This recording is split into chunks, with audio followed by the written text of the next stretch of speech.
Peale on kasvanud mitu põlvkonda, kes ei oma ettekujutust, mida sõda tegelikult tähendab. Samuti tunduvad praegused sõjakolded ja ka Krimmis toimuv kauge ja meisse mittepuutuv. Ometigi ei tohi vabadusse kui iseenesest mõistetavasse kunagi suhtuda ja nii meil kui liitlastel ja tervikuna Euroopa Liidul peaks olema sõjaline mobiilsus, mis ohu korral ei jätaks meid üksi. Euroopas tervikuna aga just viimasega asjad eriti hästi ei ole.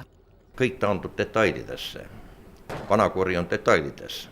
Ja detailid on see, et kui näiteks ründakse Lätit, ütleme, sõjalise jõuga.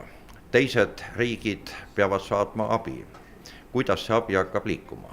Ja kui kiiresti, kas sõjalisteks veosteks on olemas vajalikud ühendused, sillad, raudteed, teed, kas selleks on olemas vajalik dokumentatsioon? Abiveosed peaksid agressiooni ohvrini jõudma vähem kui nädalaga, muidu ei ole abistamisel enam mõtet. Euroopa Komisjon on ühel nõul, et liikmesriike tuleb poliitiliselt motiveerida, et kiirendada ning süvendada sõjalise mobiilsuse alast vastastikust koostööd ja saavutada vajalik valmisolek, mis puudutab sõjalist liikuvust. Just selle eesmärgiga koostaski Tunne Kelam selle sisulise raporti Euroopa Parlamendile. On väga palju kohti, kus sõjaolukorda pole ju arvestatud liiklusteede, raudteede ehitamisel. Meie praegune sõnum on see, et kõigi uute taristuprojektide, suurte projektide puhul tuleb sõjalise mobiilsuse vajadused juba algjärgus sisse planeerida.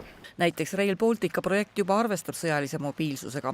Keeruline on aga ka see, et kui ühes riigis kehtestatakse sõjaseisukord, aga teises on rahuaeg, siis rahus elavates riikides on sõjaveostele kehtestatud äärmiselt ranged eeskirjad, mis ei võimalda neil kiiresti riigist riiki sõita. Suvel tehti ka katse militaarveosega Saksamaalt Eestisse jõuda. Tunne Kelam selgitab, et ülesanne oli keeruline. Nad vajasid vähemalt 5 luba. Ja selle tõttu siis, kui on erakorraline olukord, siis seda liikumiskiirust ei saa kuidagi pidada normaalseks. Rahuajal sõjaväelise veose liikumisega kaasnevad eriload, mille vormistamine toimub eri riikides erinevalt ja ka erinevalt aega nõudes.